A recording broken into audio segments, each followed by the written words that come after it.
Un hombre de mi iglesia comenzó a abusar de mí.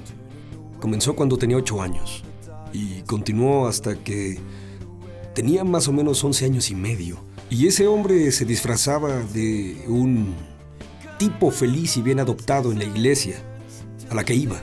Al salir de la iglesia, me iba a mi auto a inhalar cocaína e iba a ver a mi novia stripper.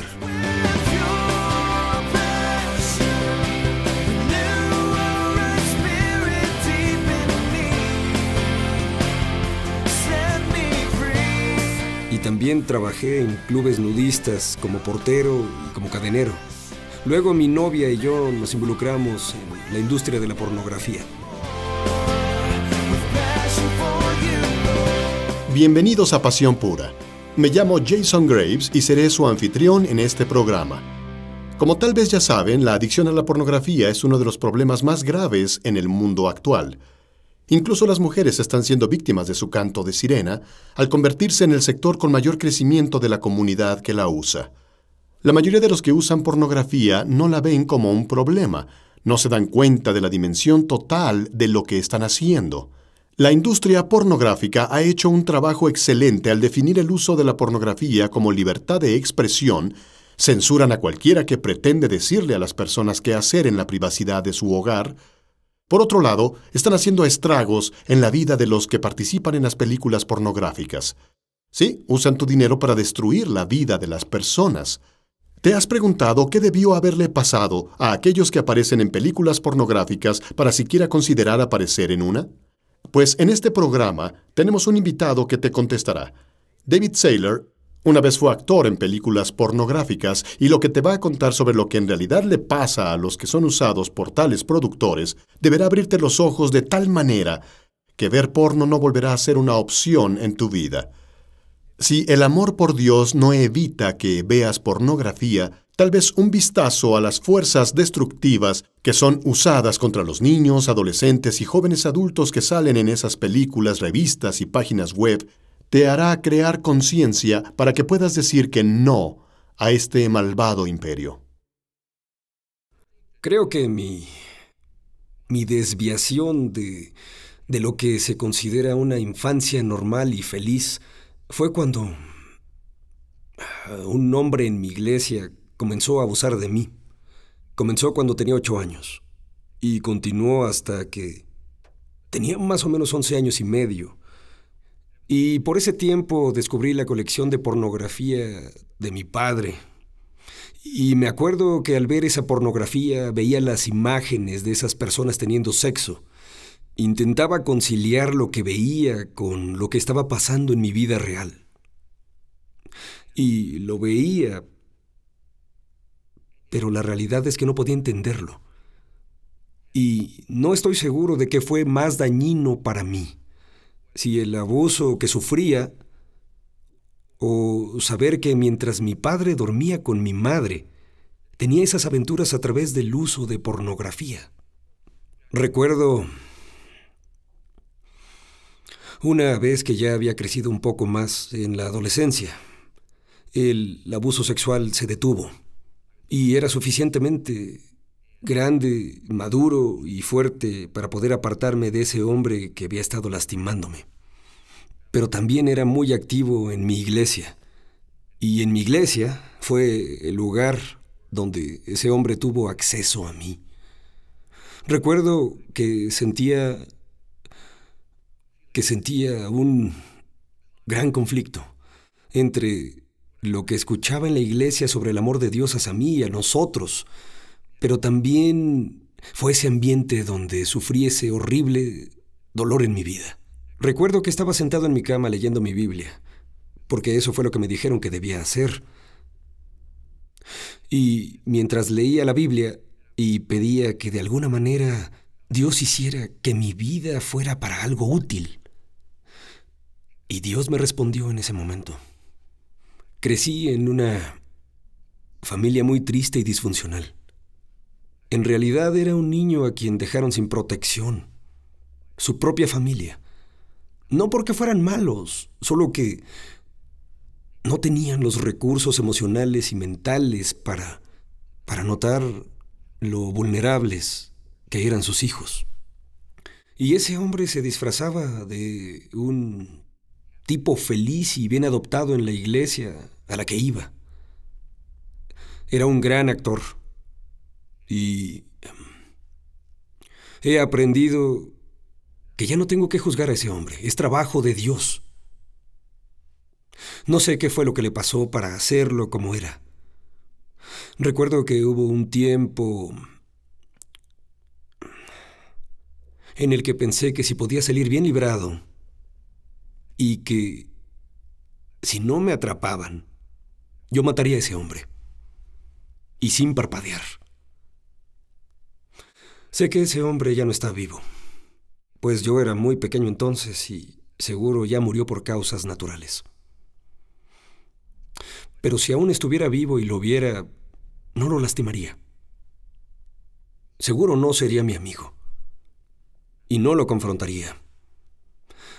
Pero él tiene que darle cuentas a Dios, igual que yo.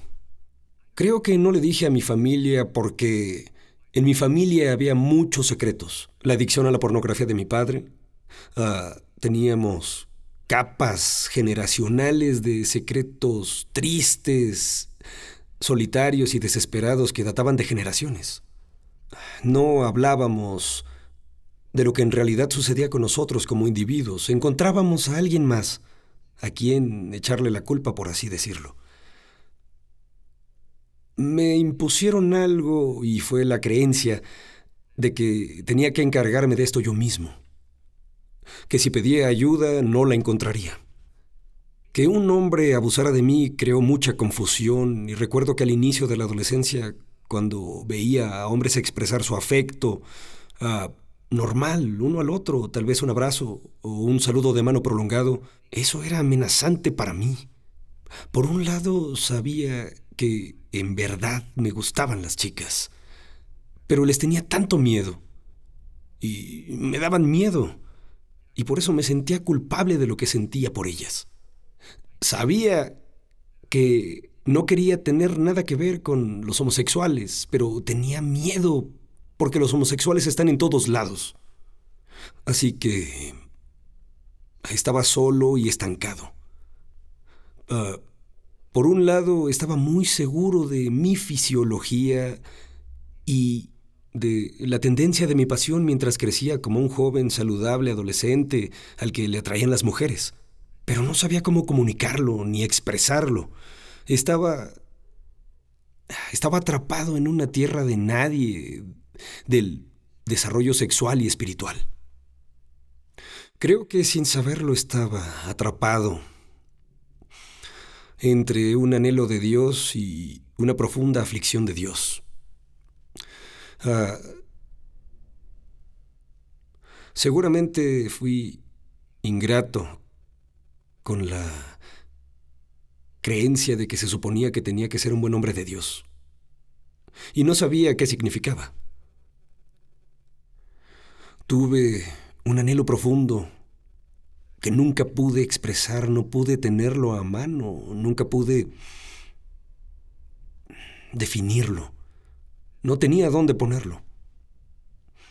Estaba por periodos donde buscaba intensamente experiencias espirituales a través de la lectura de mi Biblia y asistiendo religiosamente a la iglesia. Me enseñaron que la gente buena va a la iglesia y que si quieres ser una buena persona, debes ir a la iglesia. Eso es lo que hice. Fui a la iglesia, quería ser una buena persona. De hecho, ya de adulto, antes de mi experiencia con Dios, hubo un tiempo en el que iba a la iglesia los sábados en la noche, pues sabía que no podría ir el domingo porque tendría una gran resaca. Entonces lo que hacía antes de ir a la iglesia era detenerme en una cafetería. Pedía una taza de café y tiraba el café, y llenaba la taza de vodka. Y me sentaba en la fila trasera a tomar mi café, porque el vodka en mi taza me ayudaba a estar en la iglesia. Y al salir de ahí, me iba a mi auto a inhalar cocaína e iba a ver a mi novia stripper. Hablaba con ella sobre lo que el predicador había dicho en la iglesia. En cierta forma intentaba reconciliar la religiosidad en la que estaba atrapado y la realidad de mi vida como era. Your passion beats for Christ alone. Your passion. Si tuviera un amigo que estuviera luchando con esclavitud e inmoralidad sexual, lo que llamamos adicción sexual en el lenguaje actual, después de la Biblia, el primer libro que me gustaría que leyera sería Breaking Free, Comprendiendo la adicción sexual y el poder sanador de Jesús, de Russell Willingham. Breaking Free es una compilación brillante de los principios bíblicos y psicológicos más importantes que enseñan a encontrar la libertad duradera del pecado sexual. Conozco a Russell Willingham desde hace muchos años y sé que es un hombre de Dios humilde y con muchos dones, y su consejo debe tomarse muy en serio.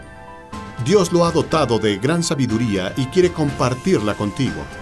Si tú o un ser querido luchan con la adicción a la pornografía u otro tipo de adicción sexual, tienen que leer este libro. Es un libro que debe estar en la biblioteca de cada cristiano que tiene que salir todos los días a un mundo que ha sido diseñado astutamente por el maligno para seducirnos hacia la inmoralidad sexual. Alcanza la libertad con Breaking Free hoy al visitarnos en purepassion.us. Cuando fui mayor, pasé de simplemente ver pornografía y empecé a salir con bailarinas de los clubes nudistas y trabajé en los clubes nudistas como portero y cadenero. Luego mi novia y yo nos involucramos en la industria de la pornografía. Para ese entonces ya tenía una adicción a las drogas y al alcohol. Así es como ganamos el dinero para poder vivir, incluso para conseguir drogas. Pienso que la pornografía es una droga. Soy un alcohólico en recuperación. Soy un drogadicto en recuperación. Antes fumaba crack y bebía alcohol y tomaba pastillas y hacía lo que fuera para que esas cosas entraran a mi cuerpo. La pornografía la ingería a través de los ojos, pero creo que al nivel de nuestra química cerebral e incluso al nivel de nuestras células del cuerpo, que la pornografía tenía un efecto de droga y las personas son muy propensas a volverse adictas a la pornografía como son propensas a volverse adictas a las drogas. Y no creo que alguien sea inmune a eso. La plegaria más honesta que he hecho en mi vida fue cuando una noche vi las estrellas y le dije: a Dios, no sé quién eres.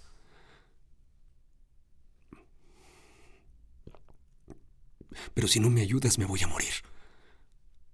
Te llamaré como quieras. Estaba dispuesto a volverme budista, o musulmán, hindú, hubiera sido lo que fuera. Solo no quería morir. Y unos minutos más tarde mis manos temblaban al intentar encender un cigarrillo. Creí escuchar una voz. No sé si escuché la voz con los oídos, audible, o solo la escuché con el corazón. Pero esa voz que escuché me dijo: escucha, David, ahora me pongo a trabajar. Y estaba sorprendido. Estaba confundido, pues había llamado a Dios y por primera vez en mi vida Dios respondió llamándome por mi nombre. No me dijo que fuera a hacer algo y no me dijo que caminara por el pasillo lleno de remordimiento y tocara la puerta de alguien y le hablara de la iglesia. Me dijo: escucha, David, me llamó por mi nombre. Y no sabía exactamente quién era. Y me di cuenta, y en verdad aprecié esa humildad de Dios. En ese momento Él me dejó saber que me amaba y que no esperaba que lo entendiera. Y no esperaba que supiera bien teología, ni siquiera mi doctrina. Solo quería que yo supiera que Él estaba ahí. Y con el tiempo me he dado cuenta de que mi vida anterior sí sirvió. Y esperar ese momento fue una simple preparación. Él no me estaba evitando. Estaba permitiéndome estar preparado. Creo que para ser un ser humano saludable debes tener lo que llamo una vista binocular de toda la vida. Yo soy deportista y me encantan los espacios abiertos. Tengo un par de binoculares y cada ojo mira para un lugar diferente. Pero hacen que te enfoques. Y creo que Dios quería que yo tuviera la experiencia de esos 40 años. Tenía 40 años cuando hice esa plegaria. Esos 40 años de permisividad indescriptible, para que cuando él llegara y me conociera y me diera una visión creciente y en desarrollo para el futuro que me iba a dar, eso haría que me enfocara en cómo debía vivir ahora. Y ese enfoque es lo que me ha cambiado y me ha dado el poder, no de forma fácil, ni sin sufrimiento, de volverme el tipo de persona cuya participación en las drogas, el alcohol y la pornografía ya no tiene sentido. Nunca he olvidado cuánto me encantaba estar drogado. Nunca he olvidado lo mucho que me gustaba estar ebrio, o la emoción de mi estilo de vida promiscuo. Pero no lo entiendo, no tiene sentido. Ahora tengo una vida que vale la pena vivir. Mi vida en la superficie no ha cambiado demasiado. Vivo en la misma casa, en el mismo vecindario. Tengo menos dinero ahora que cuando vendía drogas. Seguro no tengo la vida que había definido para mí. Pero lo que ahora entiendo es lo que significa vivir con la presencia constante del Creador. Estoy perfectamente en casa en este universo, ya sea en este cuerpo o en la eternidad. El cielo para mí ya comenzó, y no porque mi vida sea genial. Las calles por las que camino seguro no están cubiertas de oro. Pero el amor eterno de Dios es mío. Los mandamientos de Dios y su llamado a la obediencia no es una lista arbitraria de qué puedes y qué no puedes, sino me está pidiendo que viva mi vida de una manera que es buena para mí y es buena para las demás personas. Y esta vida que experimento, que tengo, y aunque obviamente ya estoy entrando a la edad madura, pero mi vida se expande, está creciendo. Y eso es algo bueno porque antes mi vida siempre fue una constante lucha desesperada por sobrevivir. Porque no era una vida, era una muerte donde mi corazón no había dejado de latir.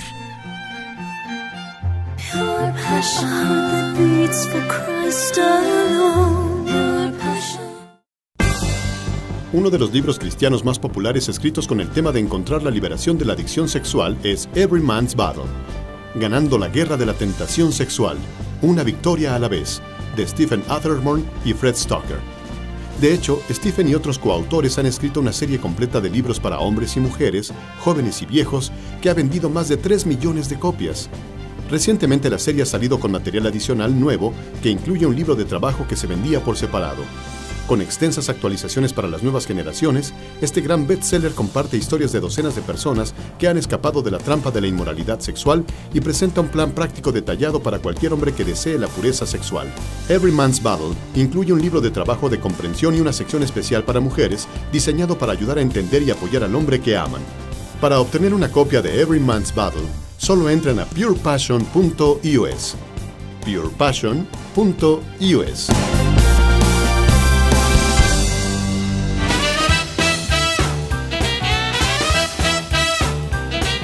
Los tips de Jason. ¿Te has preguntado por qué Dios ha permitido que pases por las cosas que has pasado en tu vida? ¿Alguna vez se te ha ocurrido que hay un propósito para eso y que Dios quiere redimir las experiencias y el dolor que has sufrido en una forma que uses tus dones, tus talentos y pasiones? Bueno, definitivamente sí. Y cuando hace eso en la vida de un creyente, lo llamamos una visión redentora. Va más allá de lo que te estás recuperando y se trata de para qué te estás recuperando. Suena emocionante, ¿no? Bueno, puedo decirte desde mi propia experiencia personal que es emocionante estar viviendo mi propia visión redentora en mi ministerio a los afligidos sexualmente, pero también es muy satisfactorio y también puede serlo para ti, como sea que se vea, único para ti como individuo. Quiero explorar eso contigo un poco y darte algunos consejos para que consideres que pueden abrir las puertas al siguiente nivel de tu recuperación, ya sea que estés luchando con problemas sexuales tú mismo o un ser querido junto a ti, o si sientes el llamado a este tipo de ministerio redentor directa o indirectamente. La moraleja es, como lo pone la Biblia, donde no hay visión, el pueblo perece. Si fallamos al considerar y entrar en esto, no solo tiene consecuencias para otros a nuestro alrededor, sino al menos lleva a una recuperación incompleta. A nivel personal, de esa manera, permaneceremos vulnerables a volver a las mismas cosas que nos colocaron en los lugares donde estuvimos para empezar. Como el Dr. Miles Monroe dice, la visión es predicción con comprensión basada en la retrospección. De forma similar, Andy Stanley lo pone de esta manera: Dios está usando tus circunstancias para ajustarte y prepararte para que logres su visión en tu vida. En otras palabras, Dios quiere redimir los lugares donde hemos estado en la vida a través de nosotros para el bien de su pueblo y la gloria de su nombre. La Escritura también confirma esto. ¿Recuerdas lo que dice? Su fuerza permanece perfecta en nuestras debilidades. Si eres como yo, tal vez estás pensando, suena genial, pero es más fácil decirlo que hacerlo. Sí, yo te entiendo. Cuando consideré por primera vez entrar al ministerio de la integridad sexual, estaba aterrado. Y de hecho evité a Dios y me negué a seguir su guía. Temía que me juzgaran, me daba miedo que no hubiera suficiente trabajo para mí como terapeuta, y al voltear atrás es gracioso que pudiera pensar algo así cuando hay tanta gente lastimada por ahí. Estaba tan cegado por mi propio temor y egoísmo. Mi inmadurez estaba limitando lo que Dios podía hacer a través de mí para liberar a los cautivos. ¿Te relacionas con el sentimiento de temor? Bueno, cuando comencé a obedecer a Dios, Él abrió tantas oportunidades para mí. Ha bendecido las cosas que he intentado hacer que vienen de Él, y ha usado mis dones de forma que estoy muy orgulloso. Hoy en día mis temores parecen estar ahogados por los sentimientos de afirmación, confianza y gozo del Señor, como resultado de esta sociedad redentora que formamos juntos. Es casi como si la vida fuera más rica y disfruto cada día en formas nuevas y mejores. Podría seguir hablando, pero quiero señalar algunas cosas a considerar para ti. No importa dónde estés en el proceso redentor, primero, todos tenemos diferentes dones, talentos y pasiones, y no todos van a tener la misma visión. La tuya podría ser completamente diferente a la mía, y eso es bueno. Necesitamos que el cuerpo de Cristo funcione junto con todos sus miembros en armonía. Tu visión tal vez no tenga nada que ver con la integridad sexual. Tal vez no termines en televisión. Tal vez tu llamado está en un trabajo tras bambalinas. Sin embargo, sea lo que sea, te gustará. Créeme, Jesús dice, mi yugo es fácil y mi carga es ligera. Y vine para que tuvieran vida en abundancia. Él no quiere que vivamos una vida de tragedia, sino una en la que podamos sentirnos vivos y emocionados con lo que hacemos. Por eso nos creó a todos diferentes, y Dios es listo. Quiere que hagamos las cosas que amamos, porque sabe que tendremos más energía y pasión en esas áreas. Cualquiera que tenga hijos puede decirte la alegría que es verlos hacer lo que les gusta.